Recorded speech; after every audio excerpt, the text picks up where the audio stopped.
السلام عليكم ورحمة الله. مرحبا بكم من جديد في قناة النجاح. واليوم سنقوم بإنجاز تمارين الصفحة 52 من الجيد في الرياضيات. وقبل ما نبداو التمارين ديالنا كنتمنى من جميع التلاميذ أنهم يبارطاجيو هاد التمارين مع الأصدقاء ديالهم ويفعلوا زر الجرس حتى يصلهم كل جديد. بداية التمرين رقم 18: أنقل وأحول وأكمل ما يلي. وقبل ما نبدأ بعض الآباء هضروا معايا حول أن مجموعة ديال القنوات كاينة في اليوتيوب اللي هي كدير بحال هاد المحتوى هذا، واللي بطبيعة الحال أنا كنرفض هاد المسألة هذه، وهو أن كان الأستاذ كيقوم بإنجاز التمرين ديال الصفحة كاملة. لهذا أن بحال التلميذ ما كيكونش عنده واحد الفعالية، التلميذ يقد أنه هيجي وينقل كيشوف التمرين. لهذا أنا انطلاقا من هاد الحصة هذه، بحال مثلا التمرين رقم 18 عندي مثلا هاد التمارين هادو كاملين، هاد التحويلات هادو كاملين أنا ما عنديهمش كاملين، عندي شي حاجة باش كنفهمكم وكنخلي لكم نتوما تكملوا. تماش. بداية أنقل وأحول وأكمل ما يلي: 0.8 ديسيمتر مكعب زائد 45 ديسيمتر مكعب شحال كتساوي من لتر. إذا كما جرات الإشارة قبل، هو أننا دائما كنحتاجوا الجدول التحويلات اللي هو هذا. جدول التحويلات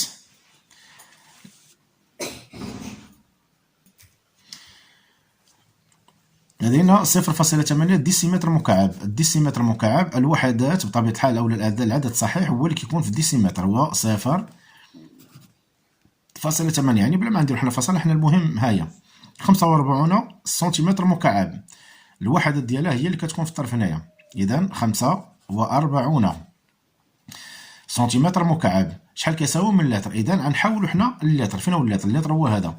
إذا باللتر اللي هو 0.8 و 0.045.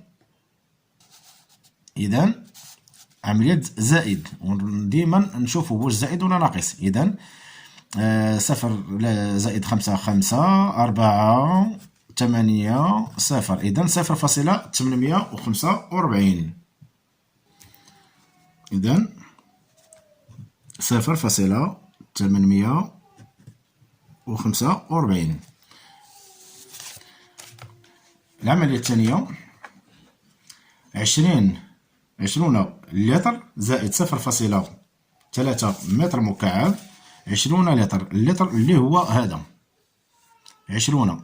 دائما الوحدات هي اللي كتكون في الوحدة المعنية. زائد 0.3 متر مكعب. هالمتر مكعب 0.3 متر مكعب شحال كتساوي من الديكالتر. الديكالتر اللي هو هذا. إذا هنا عندي له فاصلة. إذا 2 زائد 3 5 ديكالتر.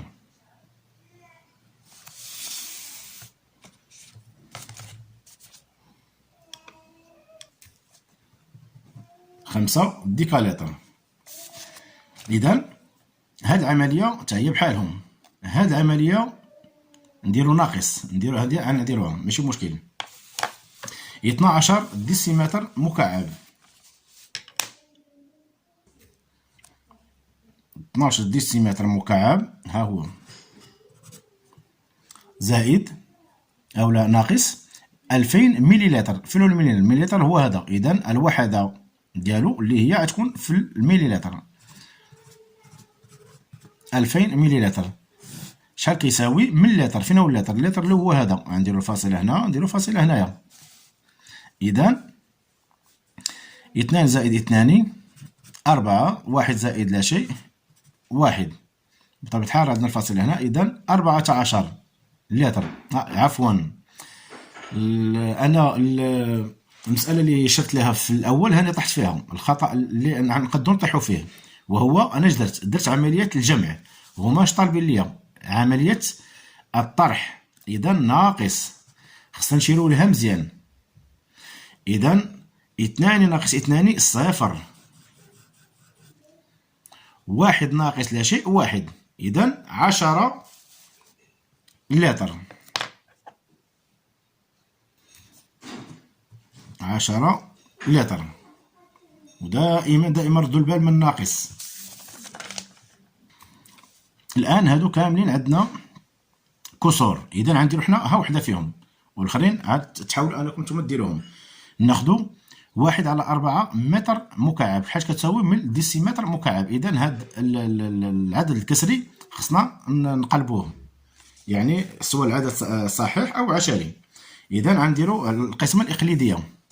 القسمة الإقليدية 1 مقسومة على 4، 1 مقسوم على 4، 1 مقسوم على 4 بطبيعة الحال صفر، غنديرو صفر هنا. 10 مقسوم على 4 غنديرو صفر فاصلة هنايا. 10 مقسوم على 4 2، 2 في 4 8، إذا 2 نحطو صفر صفر. 20 مقسوم على 4 20، 5 في 4 20،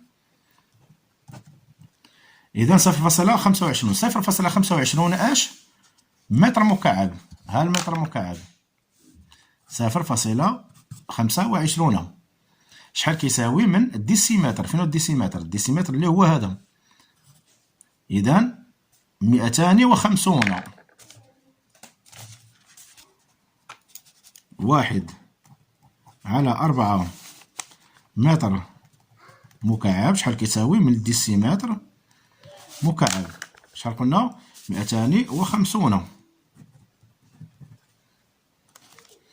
وهكذا نكونوا قد انتهينا التمرين رقم 18. وغيبقاو لكم هادو نفس المسألة هادي 1/100، حتى هي غنديرو لها بحال، حتى هي غنديرو القسمة الإقليدية. 1/8 قسمة إقليدية، وهادي راه حتى هي عارفينها. سامارش؟ ننتقلوا للتمرين رقم 19. التمرين رقم 19: قياس سعة برميل 15 ديكالتر تم استعماله لملء حوض قياس سعته 4.5 متر مكعب. احسب عدد مرات صب هذا البرميل في الحوض ليمتلئ. يعني عندنا باش نسهلوا علينا الامور، عندنا واحد الحوض على هذا الشكل، هذا حوض او مسبح، ياك؟ هذا حوض، وعندنا واحد البرميل اللي هو هذا. السعه ديال هذا الحوض 4.5 متر مكعب. انا كنحاول نشرح لكم بهذه الطريقه باش تعلموا تخرجوا نتوما بهذه الطريقه هذه. والبرميل السعه ديالو 15 ديكالتر. اذا هذه عندي بالمتر مكعب وهذه عندي بالديكالتر. اذا اول شيء غنديرو هو اننا هذه الوحده هذه غنحولوها للمتر مكعب. اذا تمرين 19، اول شيء انه نحول سعه البرميل الى المتر مكعب، يعني 15 ديكالتر شحال كتساوي من متر مكعب. يعني باش غنخدموا عاوتاني دائما جدول التحويلات. 15 ديكالتر، فين هو الديكالتر؟ الديكالتر هو هذا. اذا الوحده ديالو هو اللي كيكون في نفس الوحده. 15 ديكالتر شحال كيساوي متر مكعب؟ ها هو المتر مكعب. اذا 0.15. اذا 0.15 متر مكعب. اذا المعطيات دابا اللي عندنا، هو الحوض 4.5 متر مكعب، والبرميل 0.15 متر مكعب. اذا كم؟ احسب عدد مرات صب هذا البرميل، يعني شحال من مره خصنا نعمرو هذا البرميل باش نعمرو هذا الحوض هذا. اذا عمليه القسمه الاقليديه اللي هي 4.5 مقسومه على 0.15، اللي هي القسمه الاقليديه 4.5 مقسومه على 0.15. غنديرو نحيدو هاد الفاصله بطبيعه الحال، غنضربوها في 100 باش نحيدو هاد الفاصله. اذا حتى هنا غنضربوها في 100 غتولي 450، يعني غتولي 450 مقسومه على 15. مفهوم؟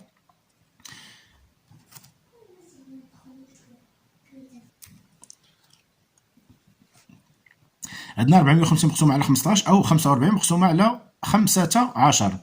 إذا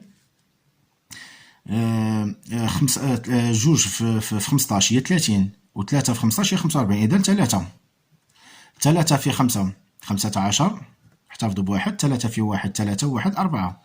إذا صفر. نهبطوا هذا الصفر، هذا الصفر مقسوم على 15 هي صفر. إذا 30 مرة. إذا كم يلزمنا من عدد المرات لملء هذا الحوض؟ 30 مرة. عدد المرات صب هذا البرميل في الحوض ليمتلئ هو 4.5 متر مكعب مقسوم على 0.15 متر مكعب كتساوي 30 مرة. إذا 30 مرة. ونتاخلو التمرين 21. تمرين 20 لغسل 3.5 كيلوغرام من الثياب في آلة غسيل يلزم 52.5 لتر من الماء. احسب عدد اللترات اللازمة لغسل 21 كيلوغرام من الثياب.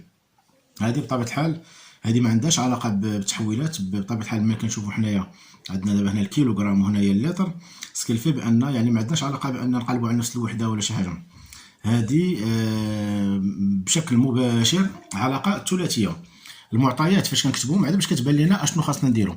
اشنو قالوا لنا؟ يعني عندنا 3.5 كيلوغرام. شحال خاصنا من ديال الماء؟ خاصنا 52.5. وقال لك دابا شحال خاصنا ديال الماء باش نغسلو 21 كيلوغرام. اذا حنا خصنا نرتبوها بشكل جيد. هنا ديال الثياب هي هذه بالكيلوغرام اللي هي هذه، وهذه ديال اللتر غنديروها نسميوها اكس. اذا اكس اللي هو العدد المرات اللي هو عدد اللترات اللازمه. هذه اش كان العمليه الثلاثيه شنو هي؟ هذه في مقسومه على هذه عمليه ثلاثيه. اذا 21 في 52.5 مقسومه على 3.5 شحال تساوي؟ انا ديجا حسبتها، تساوي 315. 315 واش بالكيلو؟ لا، شنو هنا اللي كان باللتر. اذا عدد اللترات اللازمه لغسل 21 كيلوغرام هي 315. وهذه ما تسمى بالعمليه الثلاثيه. التمرين رقم 21. حوض أسماك قياس سعته 27,000 سنتيمتر مكعب وبه 5.25 من الماء لتر من الماء. أراد صاحب الحوض ملأه إلى 3/4 حجمه. احسب عدد اللترات التي يجب صبها. المهم أول شيء دائما كنقول لكم خصنا نفهموا المسألة. بعدا المسألة أشنو قال لنا؟ عندنا واحد الحوض اللي هو هذا ديال الأسماك، السعة ديالو 27,000 سنتيمتر مكعب، وفيه وبه 5.25 لتر من الماء. هذا صاحب الحوض بغى يعمرو 3/4 الحجم ديالو. شحال خاصنا نديرو؟ نزيدو ديال الماء. اذا اول شيء غنديرو وهو غنحولوها 27,000 سنتيمتر نحولوها للتر باش كلشي يكون عندنا باللتر. غنمشيو لجدول التحويلات اللي هو هذا 27,000 سنتيمتر مكعب هو هذا. اذا شحال كيساوي من اللتر؟ 27. اذا اول شيء 27,000 سنتيمتر مكعب تساوي 27 لتر. هذه سعة الحوض. 27 لتر. عندنا أراد صاحب الحوض ملأه إلى 3.4 3/4 الحجم ديالو 3/4 ديالو. إذا شحال كتساوي 3/4 ديال الحجم ديالو؟ اش غنديرو؟ غنديرو هاد 27 في 3/4 شحال كتساوي؟ تساوي 20.25 لتر، حيت هادي باللتر هادي. إذا 3/4 الحوض اللي هي تساوي 20.25 لتر. والمعلومة اللي عندنا أن هاد الحوض ديجا فيه 5.25. دابا 3/4 نفهموها مزيان، أنا بالعاني كنعاود لكم باش نأكد عليكم. 3/4 ديال الحوض هي 20.25، ولكن هو ديجا هاد الحوض هذا فيه واحد شويه ديال الماء اللي هو 5.25. اذا غنديرو هاد 3/4 غنقصو منها هاد الماء اللي عندنا تما اللي هو 20.25 ناقص بطبيعة الحال لتر ناقص 5.25 لتر تساوي 15 لتر.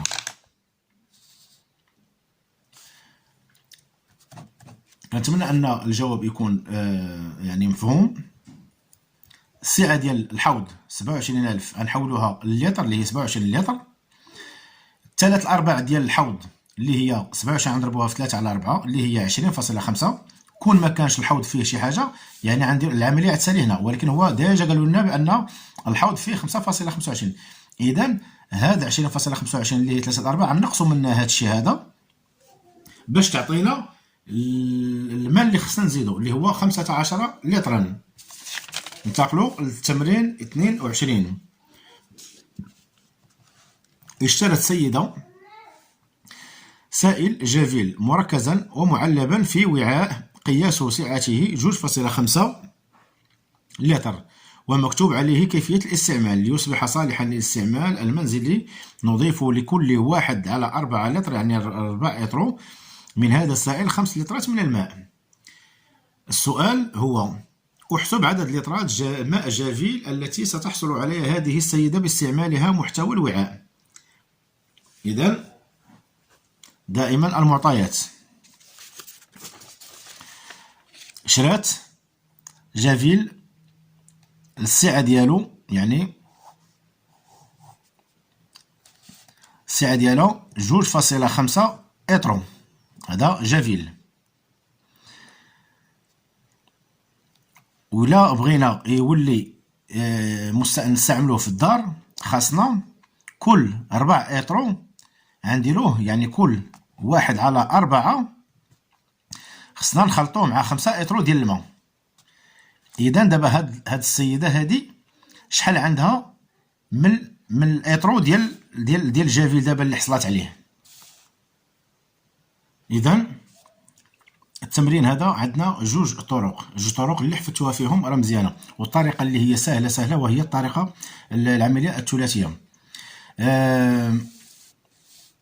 كيف قلنا عندنا المعطيات اللي هو 2 لتر يعني اش مكتوب عندنا 1/4 لتر كتعطينا 5 لتر. اذا غنديروا القاعده الثلاثيه 1/4 شحال كتعطينا 5 لتر. هاد 1.5 شحال كتساوي؟ هي 0.25. وحنا شحال خاصنا عندنا هنايا؟ عندنا 2.5 لتر اللي هي فين غنديروها؟ بطبيعة غنديرو هنايا 2.5 وهنا غنديرو اكس. هذا هو اللي كنقلبو عليه حيت 4 لتر كيعطينا 5 لتر و2.5 شحال يعطينا؟ اذا اكس تساوي 2.5 في 5 مقسوم على 0.25 تساوي 50 لترا. إذا عدد لترات ماء جافيل التي ستحصل عليها هذه السيدة هو 50 لترا. الطريقة الثانية اللي هي عاوتاني اللي هي سهلة، وهو عندنا 2.5 لتر غنقسموه على عدد شحال فيها من الرابعة اللي هي غنديرو 2.5 مقسومة على 1.4 1/4 هي 0.25 شحال تساوي؟ تساوي 10 مرات. هاد العشرة هادي فاش غنضربوها؟ غنضربوها في 5. إذا 5 في 10 تساوي 50 لترا. هاد 50 لترا هادي اشنا هو؟ هو عدد لترات ديال الماء التي ستضاف إلى 2.5. ماشي دابا حنا قالوا لنا مثلا عاد باش قالك احسب عدد لترات ماء جافي التي ستحصل عليه، يعني التوتال شحال غتحصل لينا. ماشي قالك عدد لترات الماء اللازم مثلا اضافتها، لا، عدد لترات التي يعني ستحصل عليها. اذا هاد ال 50 اللي خرجت لنا 50 اترو غنزيدوا عليها 2.5 من كيف كنقولوا الليكيد. اذا غتساوي 52.5 لتر.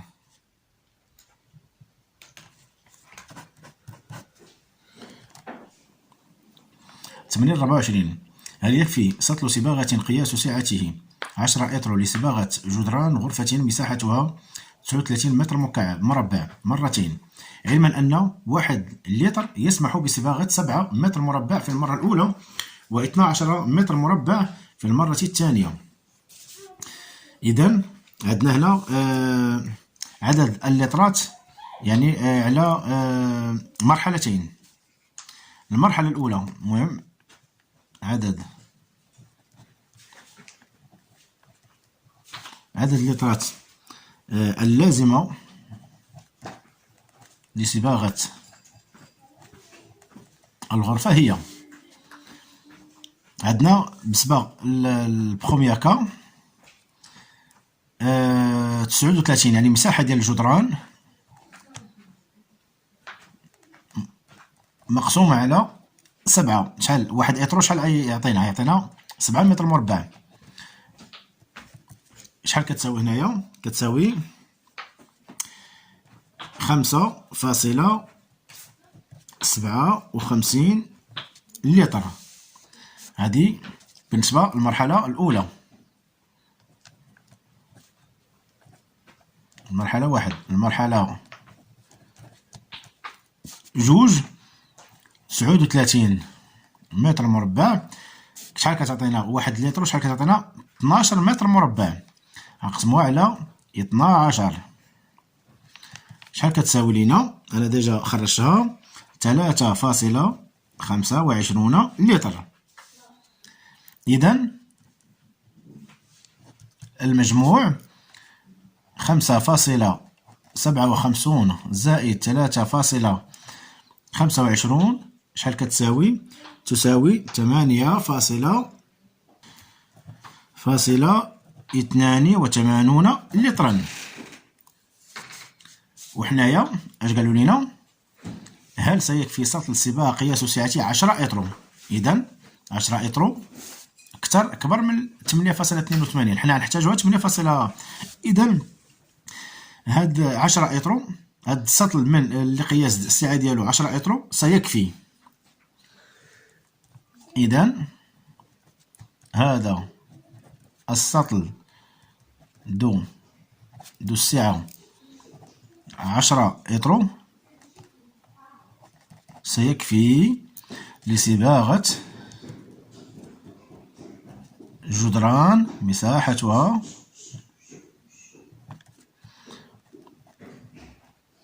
مربع 39 مربع مرتين.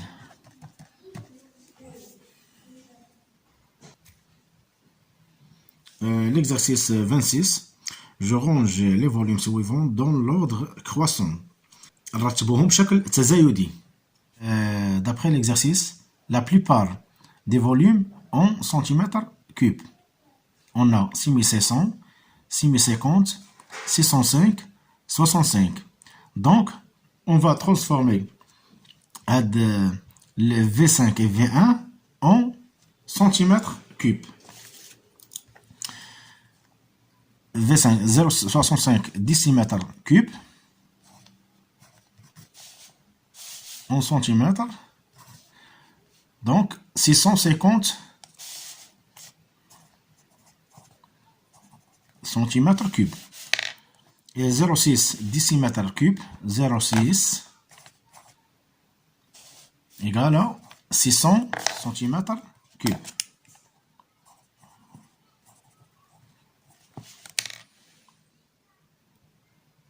Donc on a 6500 هي الكبيرة، 6500 supérieur 2. On a 6050 supérieur 2. On a 650, 605, 600. Donc 650 supérieur 2, 605 supérieur 2, 600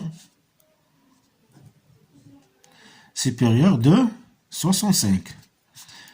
Donc نديرهم كيف جاونا هما 6050 سنتيمتر كيوب supérieur 2 6050 cm cube supérieur 2 0,65 décimètre cube supérieur 2 605 cm cube supérieur 2 0,6 décimètre cube supérieur 2 65 cm cube. وهكذا نكونوا قد انتهينا من هذا التمرين، ونكتفيو بهاد التمارين هذه. نخلي لكم التمارين الاخرى انكم نتوما تجتهدوا فيها شويه، على امل اللقاء بكم مجددا. كنتمنى انكم تبارطاجيو هاد ليكزيرسيس مع الاصدقاء ديالكم، واللي عنده شي تساؤل يصيفطوا لي في لي كومونتير. والسلام عليكم ورحمه الله وبركاته.